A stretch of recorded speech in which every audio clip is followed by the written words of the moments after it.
জিনিসটাকে একটু দেখালন দাদা ভাই। মালটাকে দেখে হাওড়া রেল স্টেশনের পাক্কা মলম বিক্রেতা মনে হলো, আদতে সে কিন্তু একজন নিউজ প্রেজেন্টার। এই মুহূর্তে যে ব্রেকিং নিউজ এসেছে দেখাবো। ছাগলের ৩ নম্বর বাচ্চার মতো লম্ফঝম্প করা এই ব্যক্তির নাম ময়ূখ রঞ্জন ঘোষ।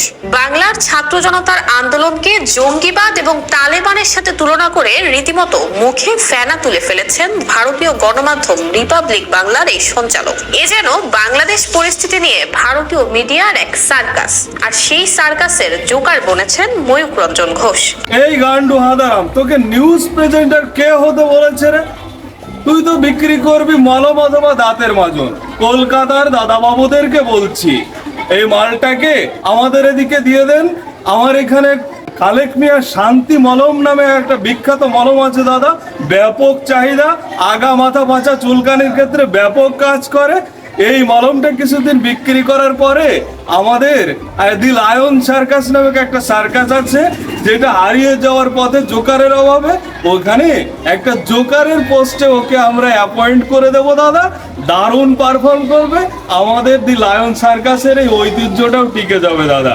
বাংলাদেশে যে মৌলবাদী সন্তানেরা ঘুরে ফিরে বেড়াচ্ছে, ওর মতো পাক্কা হাদারাম গান্ডুকে দিয়ে না নিউজ প্রেজেন্টার চলে না দাদা।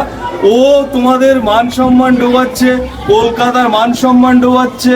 ওর দ্বারা নিউজ প্রেজেন্টিংটা না, এটা যায় না দাদা।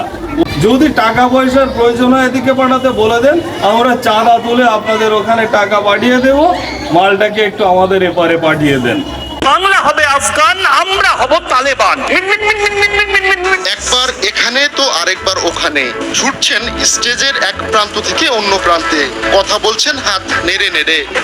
ক্যামেরার সামনে ওকে দেখলে মনে হয় দাদা যে নিউজ প্রেজেন্টেশনের আগে ওর জামা কাপড়, ওর প্যান্ট, ওর আন্ডারওয়্যারের ভিতরে দয়ার গুঁড়ো কেউ ছিটিয়ে দিয়েছে।